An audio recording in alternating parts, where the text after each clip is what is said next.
Invoca-me e te responderei, e te revelarei conhecimentos grandiosos, inacessíveis que não sabe.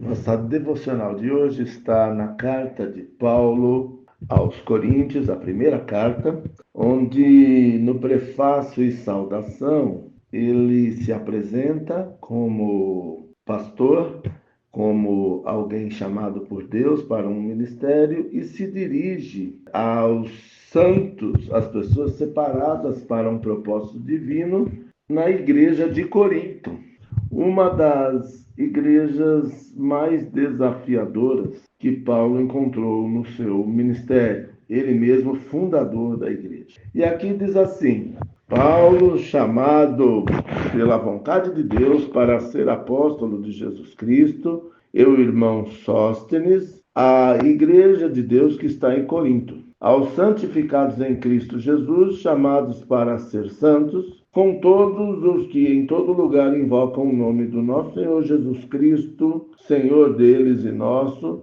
graça a vós outros e paz da parte de Deus, nosso Pai, e do Senhor Jesus Cristo. Por esse começo da carta, quando nós nos dedicamos a ler o que ele está tratando nas duas cartas, nós vemos que ele, na prática, não está encontrando na igreja pessoas necessariamente santas. Os problemas que aconteciam lá, sendo os principais a depravação moral da igreja no contexto de uma cidade portuária, que era Corinto. Nós vemos também o partidarismo, a rejeição que Paulo sofria como fundador da igreja e possivelmente um pastor mais velho, em relação a Apolo, que era uma jovem liderança em comparação a ele, que tinha o dom da palavra, que era uma pessoa muito usada por Deus,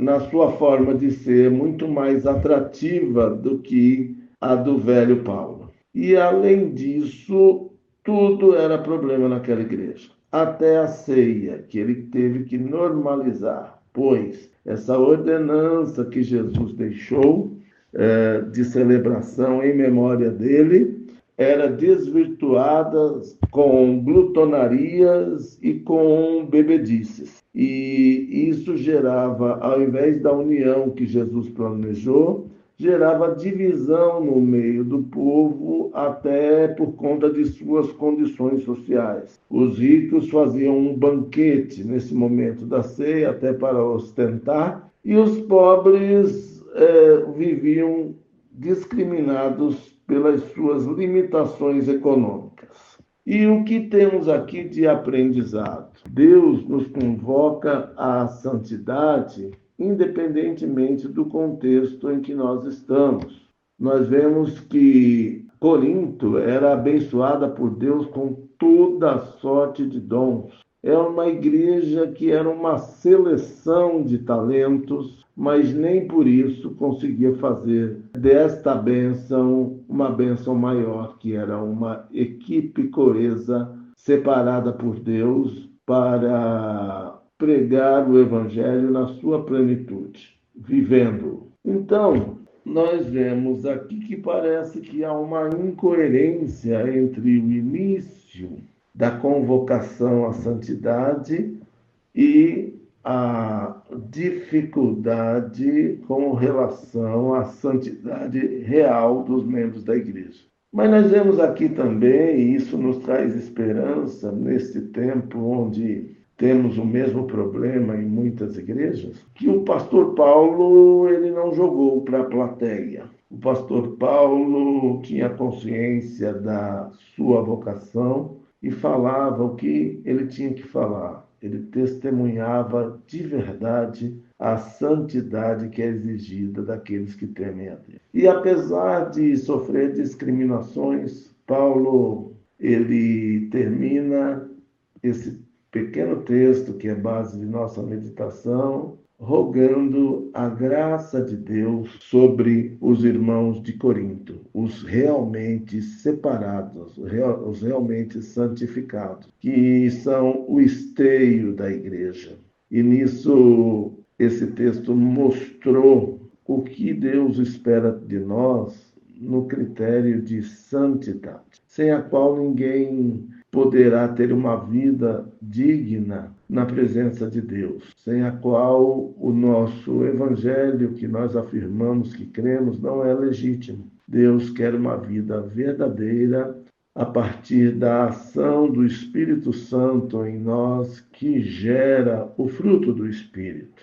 Todas as coisas boas que nós vemos que não existia ali no dia a dia da igreja, mas com carinho Paulo perseverava no ensinar as coisas corretas, até porque havia falsos mestres infiltrados na igreja, ensinando coisas que não se deve. E Deus honrou a Paulo no seu compromisso e fez toda a diferença através desse texto que hoje edifica a nós, que vivemos uma realidade muito semelhante no nosso tempo, marcado por grande apostasia, por grande desvio dos objetivos originais de Deus com relação à santidade, mas pautado pela graça que Deus derrama sobre nós a partir do seu compromisso assumido na nova aliança, no sangue e no corpo de Jesus.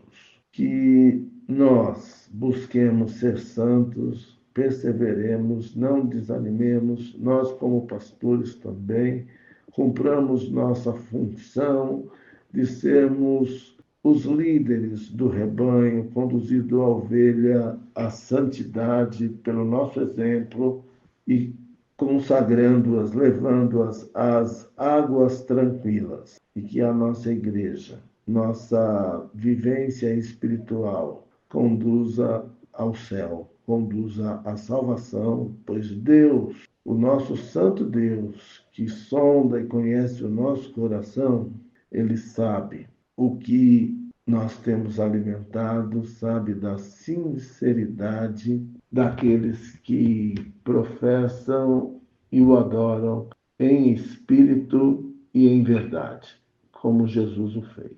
Em nome de Jesus, sejamos santos, porque Ele é santo. Amém.